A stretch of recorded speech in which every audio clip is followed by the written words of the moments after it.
Magandang umaga mula sa Pag-asa Weather Forecasting Center. Ito ng ating update sa magiging taya ng panahon sa susunod na 24 oras. Kaninang alas 3 ng umaga, huling namataan yung sentro nitong low pressure area sa layong 260 kilometers kanluran ng Dipolog City sa Zamboanga del Norte. So nananatiling maliit yung tsansa na nasabing LPA na maging bagyo at nakapaloob ito sa Intertropical Convergence Zone na kung saan nagdudulot ng mga pag-ulan sa malaking bahagi ng Visayas, Mindanao at ilang areas rin ng Southern Luzon. Samantala, itong area ng Extreme Northern Luzon makakaranas ng mga pag-ulan na dulot naman ng shearline at itong silangang bahagi ng Luzon as well as silangang bahagi ng Visayas makakaranas rin tayo ng mga pag-ulan na dulot naman ng easterlies o yung hangin na nanggagaling sa karagatang Pasipiko. For Metro Manila and the rest of the country ay bahagyang maulap hanggang sa maulap na papawirin ating inaasahan ngayong araw. Sasamahan yan ng mga usual thunderstorms throughout the day, lalong-lalo na sa hapon o sa gabi. At para naman sa magiging lagay ng ating panahon ngayong araw dito sa Luzon, so dahil sa epekto nitong easterlies, asahan natin yung mga pag-ulan, mga kalat-kalat na pag-ulan as well as yung mga thunderstorms sa may Bicol Region, Aurora, at sa Quezon. Dahil naman sa shearline, actually naglabas tayo ng weather advisory kaninang alas 5 ng umaga. Yung ating 24-hour rainfall forecast, posibleng umabot ng 50 to 100 millimeters yung ating mga pag-ulan sa may area ng Batanes. So for Batanes and Mabuyan Islands, for today ay asahan natin itong mga kalat-kalat na pag-ulan at thunderstorms na kung saan itong lalawigan ng Batanes posibleng makaranas ng mga moderate to heavy rain sa dulot ng shearline. Dito naman sa ilang area rin ng Southern Luzon sa bahagi ng Mimaropa dahil naman sa low pressure area sa kanluran ng Zamboanga del Norte ay makakaranas rin tayo ng mataas na tsansa ng mga kaulapan at pag-ulan. Meanwhile, for Metro Manila and the rest of Luzon ay partly cloudy to cloudy skies ang ating inaasahan ngayong araw. Magdala pa rin tayo ng pananggalang sa ulan dahil posible pa rin yung mga thunderstorms throughout the day. So ngayong madaling araw, may mga thunderstorm na tayo na itala dito sa silangang bahagi ng Luzon. Possible by hapon or by gabi. Mas maraming lugar dito sa Central and Southern Luzon yung makakaranas ng thunderstorm activity.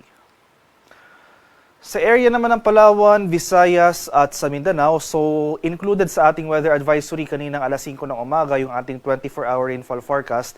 Posible rin umabot ng 50 to 100 millimeters sa pag-ulan ngayong araw dito sa area ng Palawan.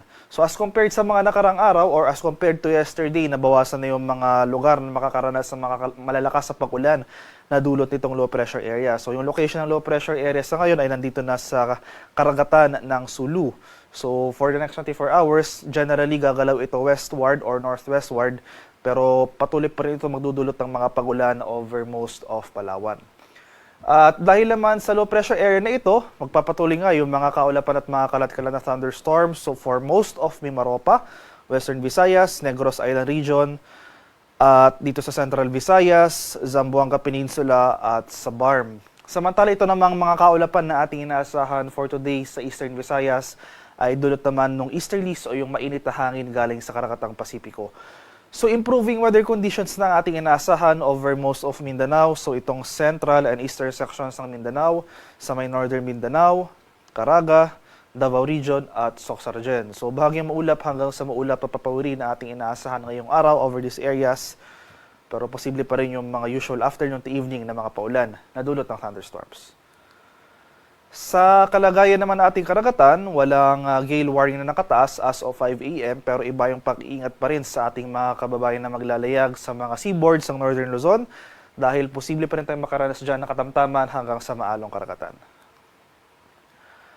At para naman sa ating weather outlook sa mga susunod na araw for the next 4 days, so starting tomorrow, araw ng Martes, magpapatuloy nga yung paggalaw nitong low pressure area sa may Sulu Sea, generally westward. So possibly by tomorrow, nandito na ito sa West Philippine Sea sa kanluran ng Palawan. So possible, mababawasan na rin yung mga pag-ulan na dulot ng low pressure area na ito. So improving weather conditions over most of Visayas and Mindanao. Gayun pa man, magpapatuloy yung mga kaulapan at yung mga kalat-kalat na thunderstorm sa may Palawan, Occidental Mindoro, Western Visayas at Zamboanga Peninsula. So over central and eastern sections ng Visayas and Mindanao, pati na rin itong areas ng Bicol Region, mababawasan na yung mga pag-ulan na ating mararanasan.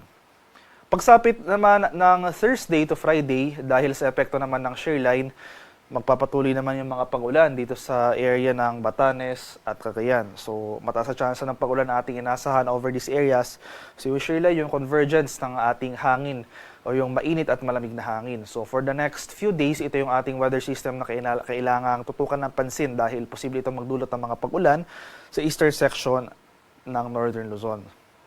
So sa mga lugar ko pong hindi nabanggit, no, so for the rest of the country, including Metro Manila, throughout the rest of the forecast period, ay generally fair weather conditions ang ating inaasahan. So mababawasan yung mga pag-ulan na dulot ng low pressure area.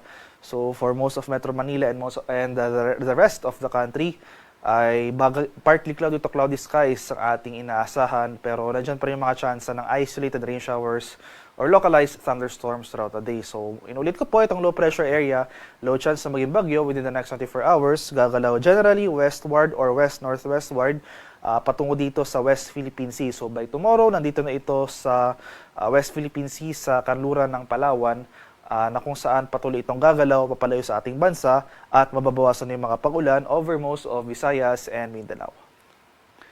Haring araw sa Kamanilaan ay sisikat mamayang 5:50 ng umaga at lulubog naman sa ganap na 5:30 ng hapon. At para sa karagdagang impormasyon tungkol sa ulat panahon, lalong-lalo na sa ating mga localized advisories, mga rainfall advisories, heavy rainfall warnings, or thunderstorm advisories na posibleng i-issue ng ating mga Pag-asa Regional Services Division sa ating mga lokalidad, ay follow kami sa aming social media accounts at DUST_Pag-asa. Mag-subscribe kayo sa aming YouTube channel sa DUST Pag-asa Weather Report at palangin bistahin ang aming official websites sa pag-asa.dust.gov.ph at panahon.gov.ph. At yan lamang po ang latest mula dito sa Pag-asa Weather Forecasting Center. Magandang umaga sa ating lahat. Ako po si Dan Villamil Nag-uulat.